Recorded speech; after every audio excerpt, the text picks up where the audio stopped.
Please can you remind me, if you'll be so kind, staring out into space, asking God to hear my case, trying to think of all things past. How long will my memory last? The purple angel,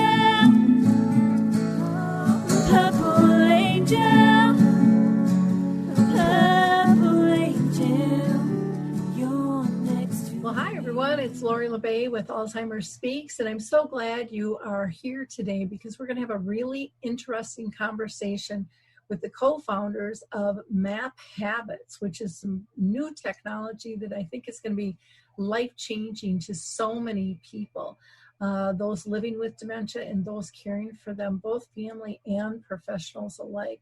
It's a really cool concept. But before we get into our conversation there, again, I always like to thank our audience. You see your likes, your clicks, your shares have just made Alzheimer Speaks known all around the world. And so I really want you to know how much that means to me personally. Alzheimer Speaks was started because my own mother was on a journey with dementia for 30 years. And our goal here is to raise everyone's voice at all stages. So those living with dementia, business professionals, family members, researchers, musicians, movie directors, authors, advocates, you name it. It takes all of us to shift our care culture. And it's just an honor to be in the role that I am and have this opportunity to talk with so many people around the world. So maybe you could be our next guest. And if you're interested, please reach out to me at alzheimerspeaks.com. And if you're a business looking to expand your brand footprint in this industry, again, we can help you there too, because we have all different types of platforms. So we'd love to talk with you. Now, I do want to give a shout out to a couple of organizations before we get started. MemoryCafeDirectory.com is where you want to go to find where all the memory cafes are in the U.S. And Dave is now starting to pull those together in other countries as well. If you're not familiar with the Memory Cafe, they're for people with dementia in their mid to early stages, as well as their family members. And it's a way to really build community. They are a beautiful, beautiful thing. And it's an honor to be part of those. So check and see if you've got one in your neighborhood, or maybe you're facilitating one and you want to get in the list. It's free. Dave would love to talk to you. I also want to give a shout out to a book that I think can help a lot of families who are starting on this journey. And Keith Gallus is an executive director with 20 years under his belt of talking with families on this journey. And he's created a book called Parental Dementia, and it's a guide through all the difficult questions that families go through, and every chapter tackles a different question. And so it can really help a lot. It's a great gift idea too, if you maybe have a friend who is dealing with this and you want to give them some guidance. You can purchase the book by going to his website called parentaldementia.com. That's just parentaldementia.com. And if you put in the discount code Lori, L-O-R-I, you'll save $5.99. So that's a special offer just for our listeners. But you can also purchase it on Amazon or Walmart, or walk into Barnes & Noble. And it is now an ebook after requests have been made for that. Well, today I'm going to introduce to you two fascinating gentlemen that are doing incredible work that I think you're going to be really excited to hear about. First, I want to introduce you to Matt Golden, who is the co-founder and CEO of MapHabit. Matt is a seasoned business leader and a passionate advocate for assistive technology to improve quality of life. And he has extensive custom application development techniques and project management skills and change management abilities that enable him to effectively implement change in industries that require modernization. I can never say that word. MapHabit combines both his personal motivations and his professional drive to build solutions to transform lives of others that have fewer options. So welcome, Matt. How are you doing today? Doing great, Lori. How about you? Doing good. The sun is out in Minnesota. We had a little bit more snow, but I have hopes that spring is coming soon. So we're doing good here. Now, I want to introduce your sidekick that's with you there. We have the honor of having Dr. Stuart Zola with us, who is a leader in communicating science and research to the general public. So that's fantastic, because we need somebody to kind of dumb things down for us and show us how and why things need to be changed and work well to improve quality of life. And I know that you are a professor emeritus of psychiatry and behavioral sciences at Emory University of Medicine, and also the co-director as well of Emory's Alzheimer's Disease Research Center, and the co-founder and chief science officer of MapHabit, Inc. So those are some pretty incredible credentials. You are also one of the nation's leading neuroscientists, and you've contributed a lot of valuable insight into how the brain organizes memory and how this process relates to memory problems such as amnesia and dementia and so much more. Now, I'm not done with Dr. Zola. Yeah, he really has quite the little pedigree here. So in 2009, the American Association of Advancement of Science named him a fellow for the distinguished contributions in neuroscience, including the delineation of the brain's memory system, and for communicating the importance and the excitement of the science to lay people. So, like I said, I'm just so excited to have Dr. Zola here with us, because his research has contributed significantly to the insights of memory loss in humans that results from head trauma to progressive diseases like mild cognitive impairment and Alzheimer's disease. And he also has provided knowledge about less severe memory problems that can accompany depression and chronic stress, which many of us are under these days, and just the normal aging process. So welcome, Dr. Zola. How are you today? I'm doing fine, Lori. Thanks. And thanks for that extensive background. I'm going to run out of time in a few minutes here. So. Oh, no, we've got plenty of time to cover. I'm excited to have you two with us. But before I kind of get into the deep dive with you about MapHabit, I always like to ask everybody if they have been personally touched by dementia. And Van, I'm going to start with you.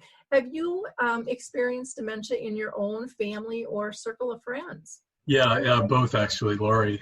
So when I was very young, about 5 or 6 years old, my grandma Gigi had dementia. I didn't know it at the time. My parents always supervised me when I was, with her, and I always knew something was a little different about her, but I was really too young to really understand what that meant.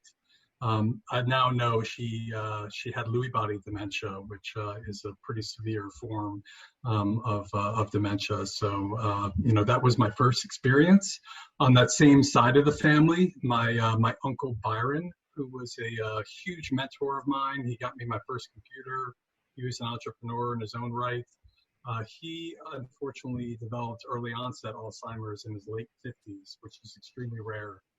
And it took everyone by surprise. We didn't know, much about that condition and how it really grips people both emotionally and in all their daily routines. So I unfortunately got to see his progression and a very fast deterioration of his abilities that affected me and my relationship with him. It affected his relationship with his family, his wife and kids. And it was really that instance that opened my eyes to how few options people have and really how devastating and really such a huge impact it has on them, but really the whole family. And that is part of the genesis of MapHabit.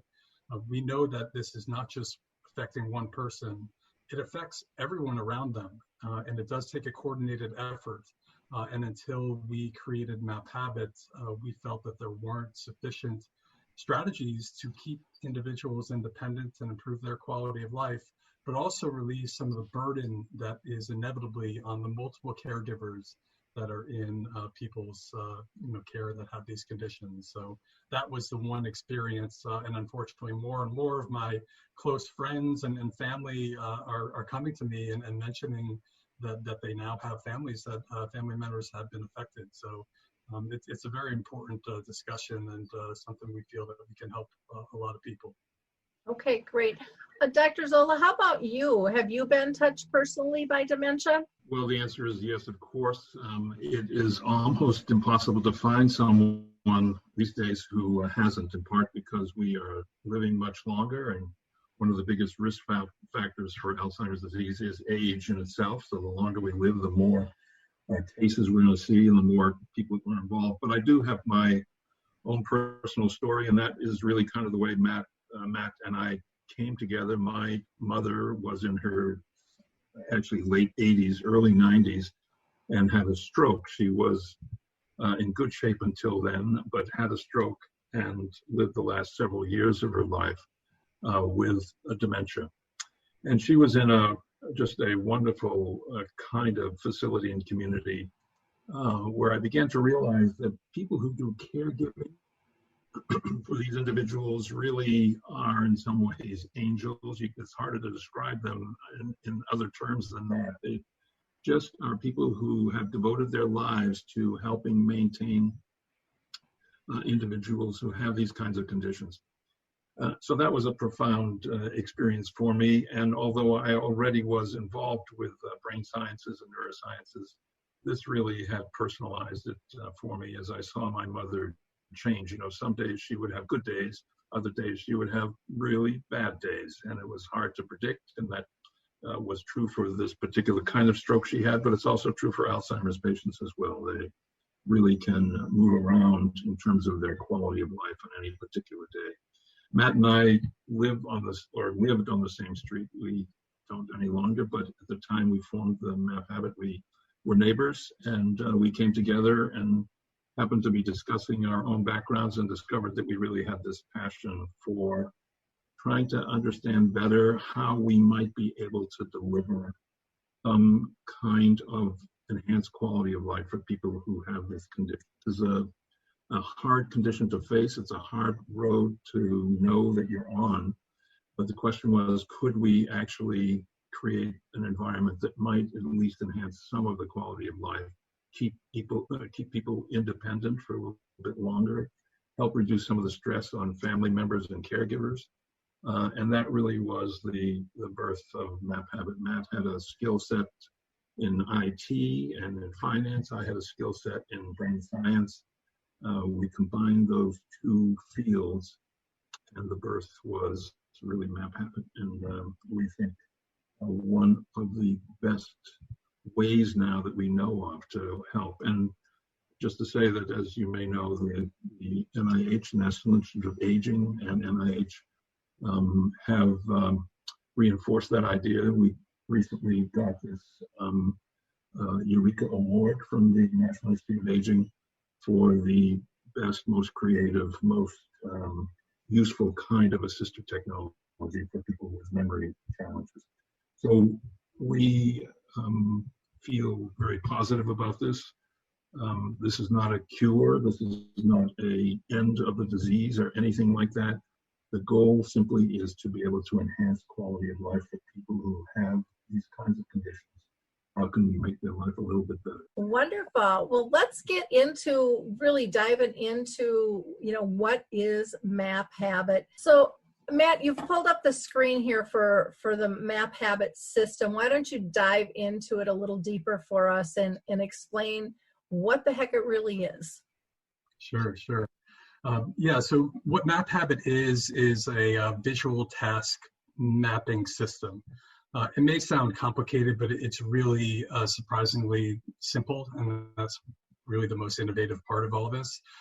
we allow individuals a platform that they can see what they've done already for the day, what's coming up next, and what should be done by either them or caregivers. So what you see on the screen on the left-hand side is their dashboard. So they see, again, what they completed, what's going on, and what's coming up next in a very easy to consume format. If they want to take a click down to see, all right, I'm about to, get dressed and what's happening next. We have an example to the right. We're going to leave the house to go to an appointment. So what MapHabit does is we provide about 400 different templates for people across activities of daily living, which are, bathing, getting dressed, going to the bathroom, feeding yourself, to instrumental activities such as, when to leave for an appointment and what to bring to an appointment, when to take medication, at what dosage at a particular time of the day, or just general things that cause people anxiety, like leaving the house. A lot of times that's a big deal for someone. They may not leave the house every day, and a lot of times people feel very apprehensive to do that for social reasons, or maybe they haven't seen some of the people that they are about to see, and they become nervous. And what happens is you forget to do some critical things as you leave the house. So here's an example where we provided an 8-step routine for someone every time they leave the house. They go through these steps. So the first step is turning off the stove. If this individual has some pets, make sure you let them out of the house, and don't forget about Spot, who's in the laundry room right now. Maybe that person has to grab their coat, or they have trouble remembering their wallet or their cell phone.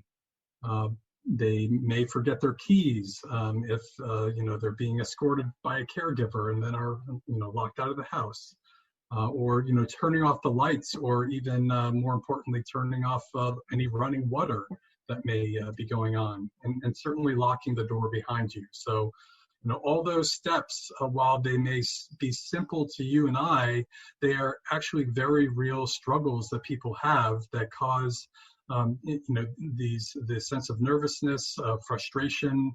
If you have someone new that comes to the house that isn't aware of these various steps that need to be done, for example, a caregiver or a family member that's giving a little bit relief to the primary family caregiver, they don't know, all these different steps to do because the individual may not be able to articulate them.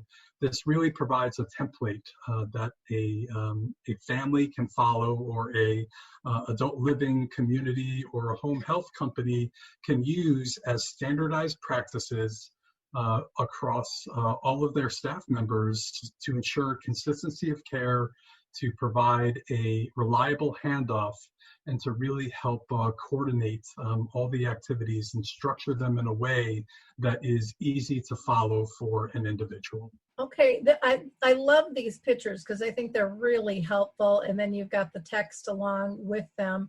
Dr. Zola, why do you think MapHabit is so different from a lot of the other technologies that are out there, and how do you see it really helping not only the person with dementia, but their caregivers, family or professionals?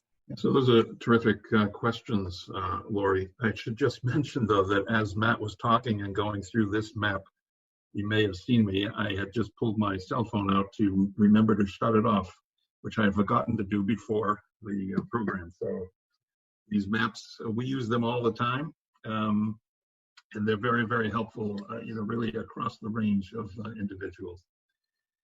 One of the things that really distinguishes MapHabit from other kinds of programs involves the foundation in neuroscience and brain science. That's been my field for well over 30 years. And during the course of that, my colleagues and I began to map out the memory systems of the brain, and we now know and now understand that there really are two memory systems. One is the memory system that most often is damaged in Alzheimer's disease. And if you see on the screen, it's the system on the left. You see a normal brain and arrow pointing to the hippocampus. That's the region that is so critically important for us for everyday memory. If I ask you about a conversation you had a few moments ago, or if I ask you about a call that you made yesterday, or about a vacation that you took 10 or 15 years ago, the hippocampus has to be online during those episodes in order for you to later on be able to remember those events. That's its critical role. And it provides you the ability to consciously recollect facts and events from your life. That's the simple idea of the kind of memory often referred to as the declarative memory or everyday memory, just trying to make it as straightforward as you can. Just think of everyday memory. Whenever you have to recall something, it's the hippocampus generally that you're using. Unfortunately, the hippocampus is really the prime target for Alzheimer's disease. So plaques and tangles, the kinds of pathologies that you hear about, these abnormal deposits of protein, begin to accumulate in the hippocampus and in the surrounding cortex, the surrounding areas of the hippocampus. And the symptom, obviously, is memory problems. When we see people in the clinic, usually 9 out of 10 of those individuals are there because they have memory problems. And they have those memory problems because the progression of Alzheimer's disease has begun to deteriorate the hippocampus, and accordingly, the memory system begins to break down. But we discovered another important thing, and that is, despite the fact that that system does deteriorate progressively, there's another part of the brain. It's located really in this green arrow area, which does not develop plaques and tangles for a long time, sometimes never actually in the course of the disease, but not for a very long time into the course of the disease. And this part of the brain is responsible for motor skills and procedures and habits. And that part of the brain actually is preserved, as I said, for a long time into the condition, despite the fact that your everyday memory system is progressively deteriorating. And what MapHabit does is to focus on that spared region of the brain as we develop these visual maps and as we train people to do these routines and use repetition in these routines. That is the formation of habit, and those are habits that can be sustained even without regard to any conscious recollection. The individual actually may not remember why they're doing this activity, but they know to do it. That sounds remarkable, I know, but we have that experience all the time. If you, Lori, have had a tough day at work and you're driving home and you're kind of reviewing the day and you think, oh, maybe I shouldn't have said that on the interview. Maybe I should have asked this question instead. Or maybe I should have just fired that guy and something else instead. Suddenly you're home and you have actually no memory of the lefts and the rights and the turns that you made getting you there. That's your habit system just operating all the time, unconsciously, non-consciously. And that's the secret. That's the kind of secret sauce of memory, is our habit system. And we think now that somewhere in the range of 40 to 50% of our daily activities that we carry out are really carried out by this habit system. It's always there, always working. You know, when you get up in the morning, you don't have to think specifically about the steps to brushing your teeth. You just go and you do it. And the steps to making your coffee, you just go and you do it. Those are all these habits that you've developed. And that habit system takes over. Well, it's the same thing and the same possibility for individuals who have Alzheimer's disease and other forms of dementia that damage this everyday memory system. They can still accomplish quite a lot, even though they have the damaged system. Their spared habit system can sustain them quite well. Not even good given their impairment, but absolutely normally. Their ability to carry out things can be just as good as your ability and my ability to do those things. So that's the remarkable distinction between MapHabit. We, instead of trying to bolster the damaged system, we do an end run around that system and aim right at the spared system, because we know that can still sustain behavior for a very long time. So we can create new habits, or we can tap into old habits that already exist. Both of those things can help people sustain their independence, can reduce the stress for caregivers because individuals in their care can do many things those are the real core aspects of MapHabit for us. Wow, that's a fantastic approach. I love that. Now, I know that there are going to be a lot of listeners that say, hey, come on, can somebody with dementia really use an app or a tablet or something on their mobile phone? And I hear that comment all the time. And I work with people with dementia that maneuver them many times better than a lot of us out there with it. But Dr. Zola, I'd like your opinion on that, on what you found for their ability to really be able to work with the MapHabit program that you've developed. Yeah, well, so we have very good evidence that they can, but I'll agree with you, and we hear that all the time as well as we are working with people and demonstrating MapHabit for people. There's a skepticism about that. How could an individual actually do this when they have dementia? But it turns out they can, because when you're asking that question, you're thinking about how could they do it with the everyday memory system. But that's not what they're doing it with. They're doing it with this spare system, the habit system that's still intact. And that's the big difference. So when you give people the opportunity to use that system, they can do far more than you might ever suppose. Otherwise, if you're thinking only about the hippocampal system or this everyday memory system. At the same time, there are some people who aren't really tuned to technology, and we have lots of ways around that for those individuals. For example, we can print out the maps and we can coat them to protect them from water spills and other kinds of things, and they can be posted on the wall next to the bathroom sink, for example. It shows you the steps for brushing your teeth.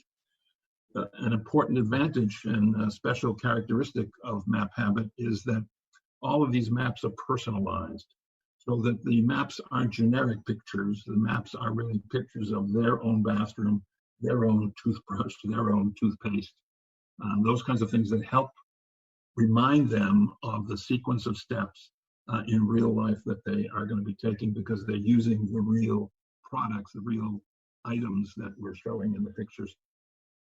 So we can do that in lots of situations for people who may not want to engage as much in technology.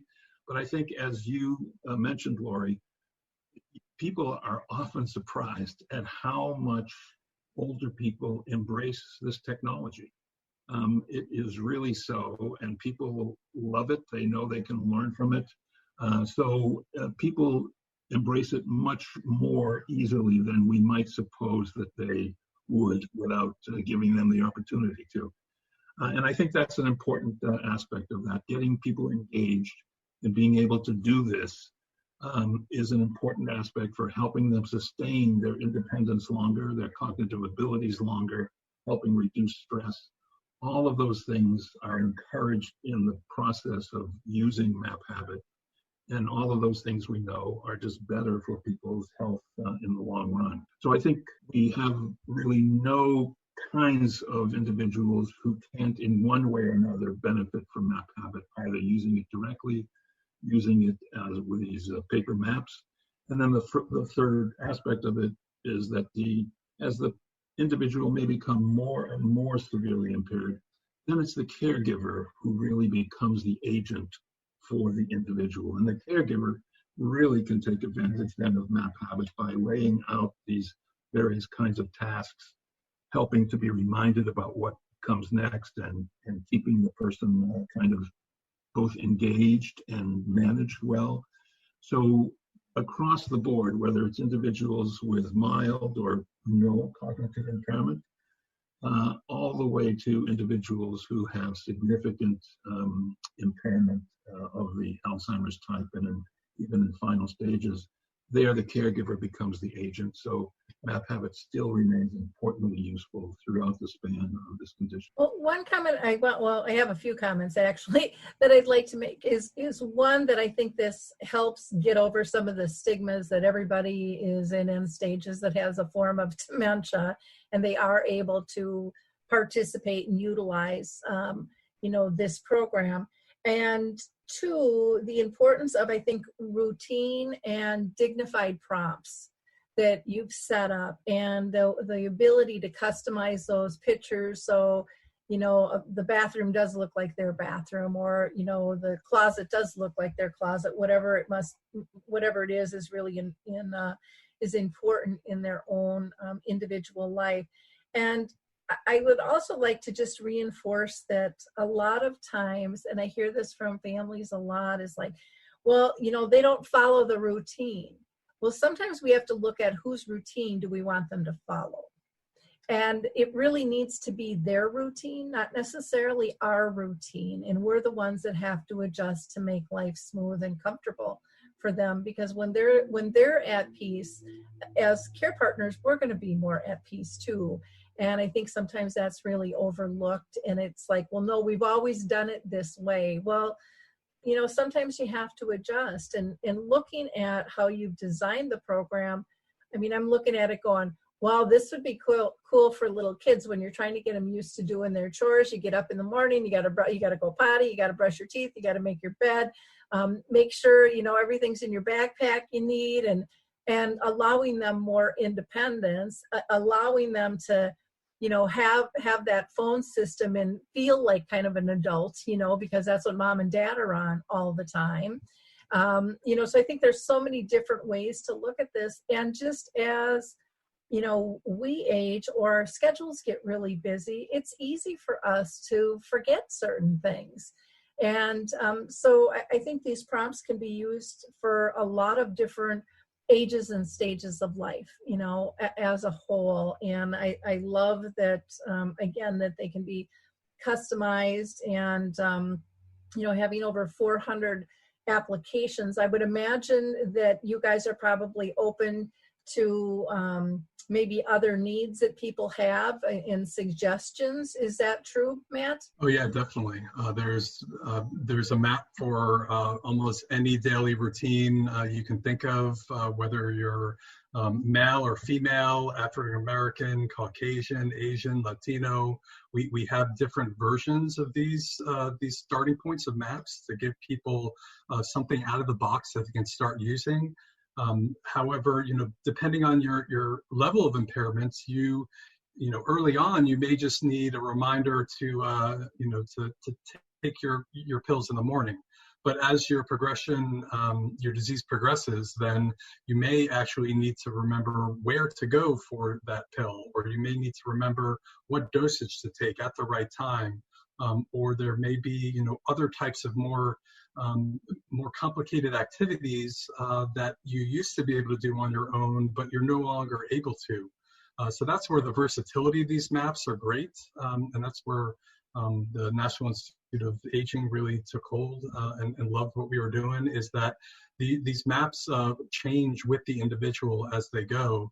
And while we do have a starting point for anyone from no cognitive impairment to mild cognitive impairment to mild and severe Alzheimer's disease, these maps are used with caregivers. I also hadn't mentioned earlier, but I have a niece who has Down syndrome. And I'm not sure if the audience knows, but that specific condition, they're almost guaranteed to have Alzheimer's-like conditions when they become an adult.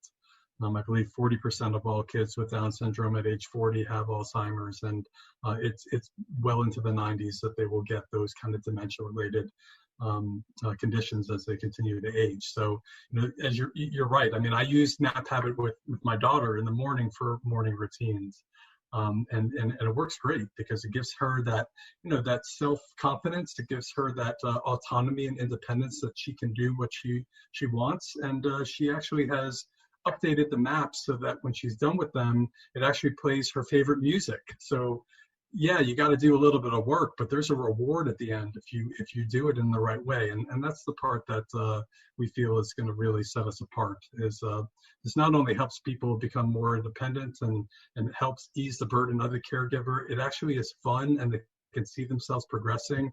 And we really are super excited to start sharing it with people. So let me ask you this question, because one of the things you had mentioned was in terms of customizing things, and you had mentioned different cultures. So if somebody's going to church or going to temple, are there different templates for those things to pull in, or do people change that wording themselves? Well, we'll give you a starting point for going to church, whether it be a formal or an informal church type setting, and we give you a starting point with 3 or 4 steps.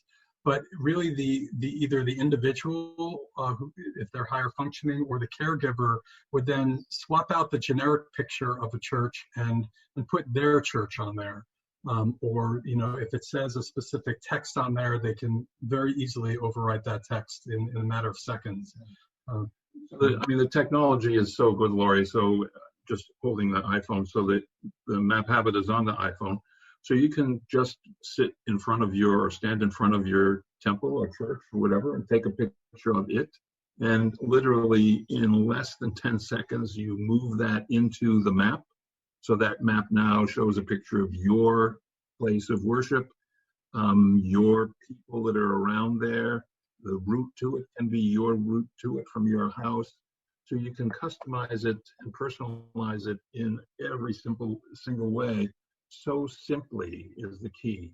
There's no real challenge to building these maps. As long as you can take a picture and move your finger on the screen, you can build the map. Those are the only 2 steps really that are required for it. And that's, again, what makes it so remarkable and so flexible. As an individual's status changes from mild impairment to more severe impairment, they may sometimes, at the mild impairment, need only 2 or 3 steps to remind them of the sequence of the thing. But as they get worse, they may take 5 or 6 or 8 or 10 steps to remind them of that. Those can all be added and built in a flash. The important other aspect of this is that these maps really become living documents. So you can have maps, for example, of your relatives, of your grandchildren, other kinds of things. And they can record messages, they can do other kinds of things, record videos. Those all are embedded in the maps. We had one individual, a spouse, was taking care of her husband who had Alzheimer's disease. He just would not shower. I'm sure you're familiar with this. This is not unusual across the board for individuals. He just wouldn't shower, and he really wouldn't shower. And so it would be literally days and days and days. And he would, there's no other terminology than to use the kind of technical terminology. He was just stinky. And that was it. So that she couldn't have people come to the house. He couldn't sit in the chairs. The chairs would all smell. And we discovered in talking with her that he had a gospel singer that he just loved. And so we had her record several segments of this gospel singer on the iPad, bring the iPad into the bathroom, turn it on. He would hear that from the living room. He would come in and she would say, "You have to get in the shower. If you get in the shower, I will play this." And they developed that habit of doing it. So now they just routinely, she brings the iPad in, turns it on. He comes in and takes his shower because he knows he can hear that music. And she says that has just changed their lives because now they can go out. She can have people in. Simple things like that you and I know are relatively simple, but you and I know what an impact on people's lives those simple things make. And that's the idea. MapHabit is a simple idea. Just try to enhance quality of life. We are not trying to fix the disease. We are trying to enhance quality of life for people who have these kinds of conditions. And those simple kinds of experiences convinced us that this is exactly the right thing to be able to do. Well, one of the things that I like is that it's teaching people to look at what brings joy, what brings calmness, and using those as rewards, building those into the system. Instead of going in at this right or wrong, we've got to do it this way, my way or the highway, and just make it easier on everybody. Well, they used to be able to, but they can't anymore. So, we have to accept that. We have to get creative, and it can be fun for everybody. I mean, I'm sure she enjoys the music as well, and the ease of that burden that she was carrying before is gone, and so I think that that's really important. The other thing that I love is the ease in terms of customizing this. So being able to use your own pictures, being able to use your own phrases. So instead of grandma's coming or whatever, you can put in Nana or Gigi or whoever it might be. I think those are really, they're very little things, but they're really important things, to have that correct fit. Now, one question I wanted to ask, because I didn't know if MapHabit did this or not, but can it give a verbal cue as well? So, because some people are more auditory than, being able to read and things. Can that be built into the cue itself? Yeah, so the way our mobile app and tablet app right now is, it'll either vibrate or make a noise when it's time to do something, and you then pick it up and get that reminder and actually execute that task. But something very exciting that we're working on is we're building an Alexa skill for MapHabit. I'm not sure how much of your audience has used Alexa or the Alexa show, but it's really a phenomenal way to both ask questions and get answers to your questions, but also receive cues, external cues to do things at the right period of time. And that's what we are integrating, the MapHabit routines and schedules and processes all within the Alexa ecosystem. So that opens up a huge opportunity for our potential customers, where they can really, be on their couch. They don't have to have a device next to them, or they don't have to bring their printouts with them. They can just, basically ask Alexa questions on what's coming up next. How much time do I have before I'm seeing Jimmy later? And it'll go into the HIPAA compliant platform that we've built, pull that information, and then distribute that back out to the individual who needs it. So Alexa really is the next generation of MapHabit that we'll have ready in the second quarter.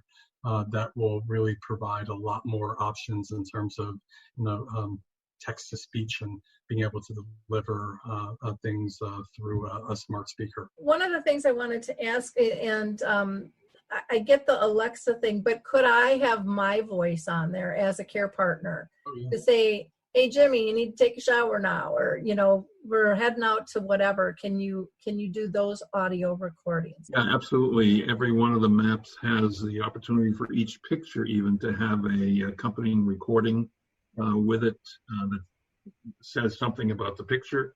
We have a great example from, I was at the VA hospital, as I had an appointment there as well. And one of the challenges was a patient would keep getting out of bed. This was in a geriatric ward. The patient would keep getting out of bed. And so we had his wife simply record, Jerry, get back in bed. And we had these sensors on the bed that would detect when he would get out of bed, and they would trigger off the recording. Say, Jerry, stop, get back into bed. And it was very, very effective. Jerry would always listen to his wife. And so he would stop wandering. He would get back into bed when the right time and get out of bed when it was the right time. But those are simple ideas, just as you mentioned. These are simple ideas that you reframe the person's life with as his life or her life is now. That's what we have to deal with. It's not how the person was, it's how the person is now. And that person is different than what they were. And we have to come to terms with that in the most creative and productive way we can. Well, and I like the ability to be able to do that, because sometimes when you hear a voice that you're not familiar with, that can be scary, and that can get people paranoid. Not that a wife saying, hey, Jerry, get back in bed, might not be like, oh, dang it, is she always watching me? I'm sure there can be that. Jerry, that's exactly. But I think we have to be as respectful as possible, with those things, and try to be as calming. Now, one of the things I wanted to ask you, Matt, was, long-term care facilities and home health care companies, how do you see them, using MapHabits in their businesses? Yeah, I'm turning on my screen share again, so hopefully you can see some of the benefits and value that is created for them. But really, offering this as a competitive differentiator, in that it does provide a platform for individuals to do things a lot more independently, at least in the adult living space, have the reminders of when activities are happening, allowing people opportunities to, self-medicate to the extent they need to.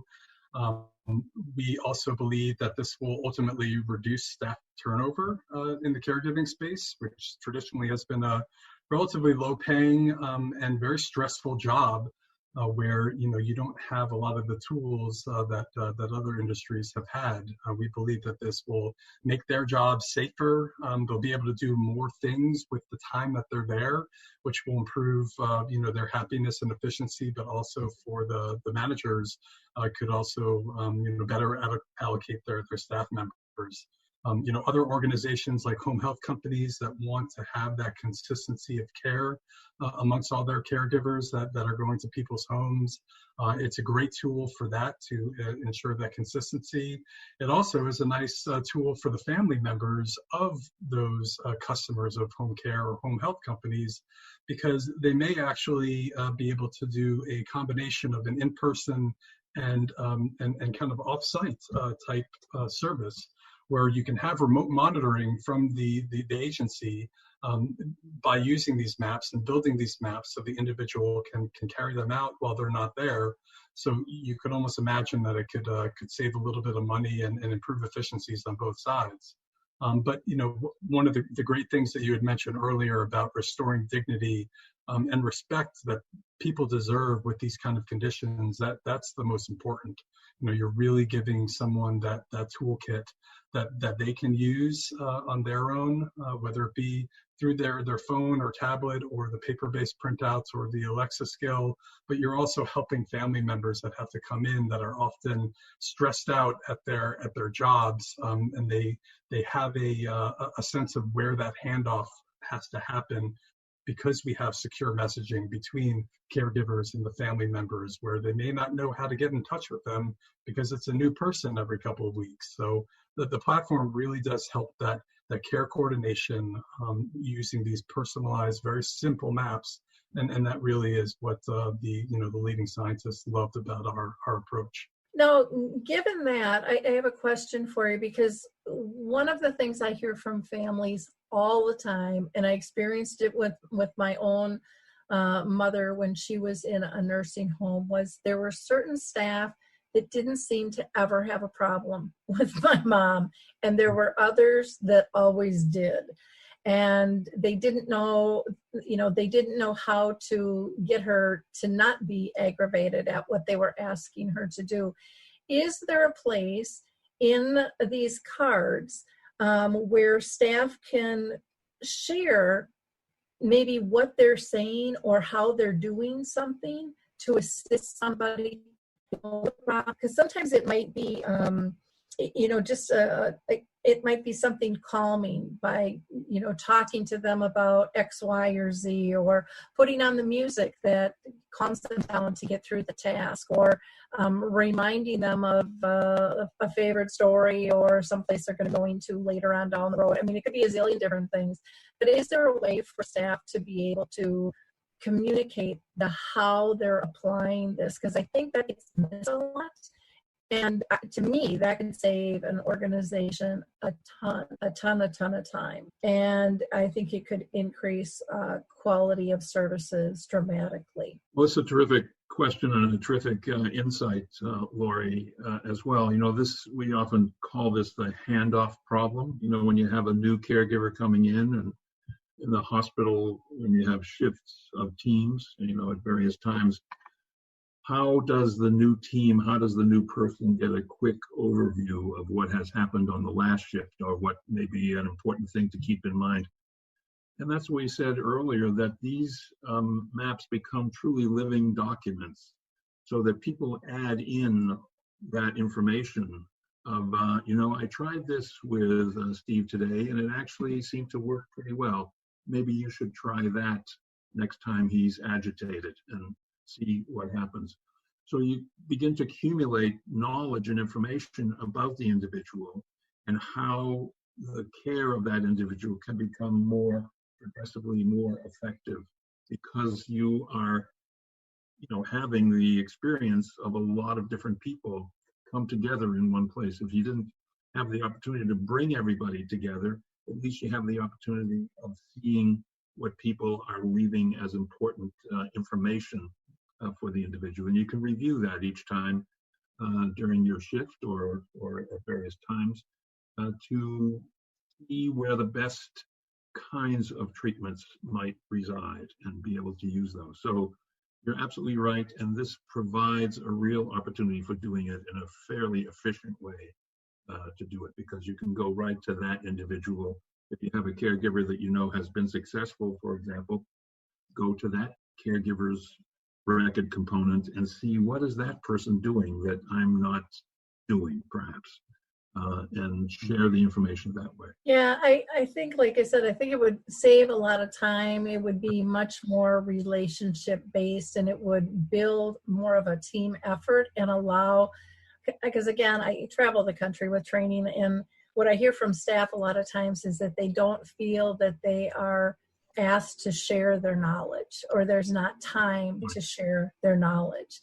And most people in the industry, I mean, that's what they're there for. They want people to be cared for well. They don't like to hear one of their residents or one of their clients had a bad day. I mean, that's upsetting to them when they don't, but yet a lot of times they feel like their voice isn't heard.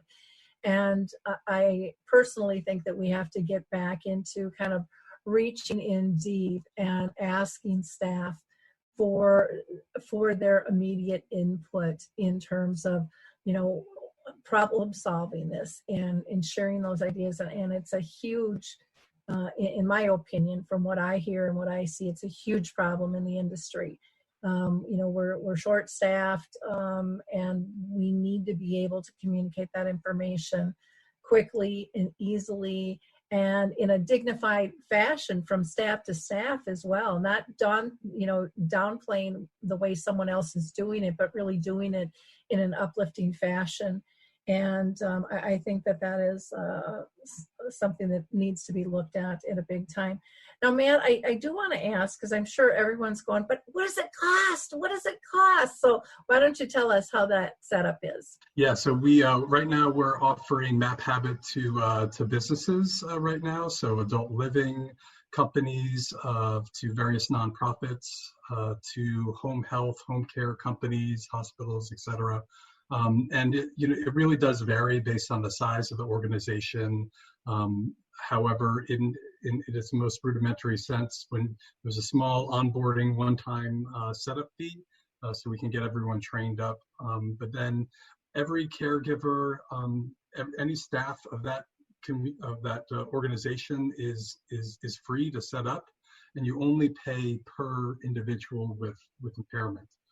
So the price starts at $99 per individual per month, but as soon as you get past 3 or 4, we drop it down to $50 per person. As there's more volume, we have flexibility to go even lower than that. So it's actually surprisingly affordable if you think about an individual who may have 3 or 4 caregivers and 3 other family members that may use the product in addition to that person. You really can get the cost per head down significantly, and it really does help with all those areas that we talked about for the coordination and that quality of life. So when a company buys into this, do they use their own cell phones then on, for setting this all up, or is there any equipment that's needed, or we can just use our smartphones? Yeah, you use your smartphones or use a tablet that you already have. This can be downloaded from the Google Store and the iOS store as well. We help you lock down the phone or tablet for an individual who may not be able to function with all the different features, or you may not want them to be able to make phone calls or access other apps, or they just want to use MapHabit in single app mode, which is called guided access. So we absolutely show people how to do all that so that they can use their existing technology. So that the purchase is really just on a month-to-month basis. You can, after you sign up with us, you really have the ability to cancel anytime. So we try to make the barriers to entry very low. So hopefully that helps. So I have another question for you, because my mind's always thinking. So for a business, can they go in and brand like all of these cards? So if it's, Artist Senior Living, or, there's a million of them out there, but I could see them going, well, how do we brand this if this is going to be our product? Is that something that's possible? Absolutely. We actually have done a significant effort on co-branding initiatives, and we have one example here is our sign-up card. We have not only our name but our customer's name, and we have these templates on basically easy to use sign-up processes, family nights for different benefits that are in line with the imagery and the mission statements of their company. We have trifold brochures that we co-design with you. So we have about 5 or 6 templates that can be easily updated. So it's unique to that organization. It keeps the spirit of and messaging that they want while still embracing all the benefits of MapHabit. So it's very organic for organizations. Wonderful. I can see that being very much appreciated from the business standpoint. Now, what about just the average Joe family out there that says, hey, we don't need those services, we're doing okay, but boy, this could really enhance our lives? Is there a way for them to get their hands on this? There will be, absolutely. We are planning for that. We're starting with going business to business to really get all the use cases and really get a really solid end-to-end framework for how this should be used on a daily basis. But really, we're thinking around middle of the year is when we're going to open up to business to consumer on the retail side. So definitely look for it. If you aren't part of an organization that currently has MapHabit, around the June timeframe is when we'll have it available for the general public. That's a great point, Lori, because as you were alluding to earlier, we're all caught up in the whirlwind. And this is a framework that actually helps us get through that daily. You don't have to have impaired memory to be able to benefit from MapHabit. It, we believe, is really going to be useful across the board. And the interesting thing from what we know about how the brain works is the more you develop this habit of using it now, the better you will be sustainable for your cognitive function and other abilities later on, because you will have developed these very strong habits sooner than later. And we know that's going to be important for individuals later on. So we will certainly be encouraging earlier use. Yeah, I could see this used for people wanting to create new habits. So maybe it's exercise, maybe it's diet, all of those things. I think there are just so many applications to what it is you're doing. I think it's absolutely endless. Now, another question I'm sure some are asking is, will insurance cover this at all, or is this all out of pocket? Yeah, for now it's private pay, so it would be out of pocket. We are in discussions with various public and private organizations to have this covered as a benefit to policyholders. Those are ongoing right now, so we anticipate being able to share a little bit later in the year on how that's progressing. Ultimately, we would love to be able to provide this for free for everyone, because it will be extremely beneficial. But unfortunately, for right now, we need the money coming in so that we can continue to support and develop all the great features that everyone's asking for. But we ultimately believe, because we are evidence-based, we have 3 research studies under our way. There's many more coming. We believe that there will be a case for CMS and other Medicare Advantage type plans to have this reimbursable in the not too distant future. Well, I would toss in, it'd be great to not only approach just for Medicare and Medicaid and things like that, but even long-term insurance companies, because this will keep them out of maybe a care facility and reduce costs as well. Or, you've got a lot of states right now that are talking about, how are we going to survive this aging population? This would be a great investment for them to do a study on, to try to reduce costs, because really when you're looking at even $100 a month is nothing compared to what costs could run people. And, we need to get creative. We got to think out of the box, and somebody's got to step into the puddle and try and get this problem fixed, because it's a big issue for people. And there's, like you said, there's so many different applications that this can be used. And if we can get people to be using this earlier than cognition issues come into play, just like anything else, it makes it easier if and when that does happen. So this has just been a fascinating conversation, and I would really encourage people to reach out to you guys and get more information on this. I think it's absolutely wonderful. So what's the best way for people to get a hold of you, Matt and Dr. Zola? I'd say going to our website is the best option. You could see all the providers that are currently have MapHabit as a benefit. You can read about how it benefits various stakeholders and get in touch with us in our Contact Us form. And that's maphabit.com. I know I was talking with Kyle Swanson, and he said that they could email him directly. So that's just K Swanson with an SON at maphabit.com, or you could call him directly too at 678-386-4300. And, don't wait, spread the word on this. This sounds like a great opportunity to increase dignity and independence for really everybody, and make life much simpler. So thank you guys very much for taking the time with us today. Thank you, Laura. It's been really terrific. You've had such great insights really into all this, and I know your background has set you for that, but it's terrific to talk with you because it's been very helpful. Please keep me informed when you guys launch to the public as well, because I would love to be able to push that out for you. Like I said, I'm really impressed with the work that you've done, and I get why the Eureka Project nominated you guys as the winner. So thank you. Hey everybody, Jared Sebesti here, host of Retire Repurposed. This podcast is dedicated to help people transition into fulfilling and purposeful retirements. Retirement is a big life change. In fact, the two most dangerous years of a person's life are the year they were born and the year they retire. Few people could just flip the switch from working a career 30 or 40 plus years, retiring on Friday, without methodical steps to living what we call a repurposed retirement. To listen now, search Retire Repurposed on your favorite podcast platform, Senior Resource, or Life Audio.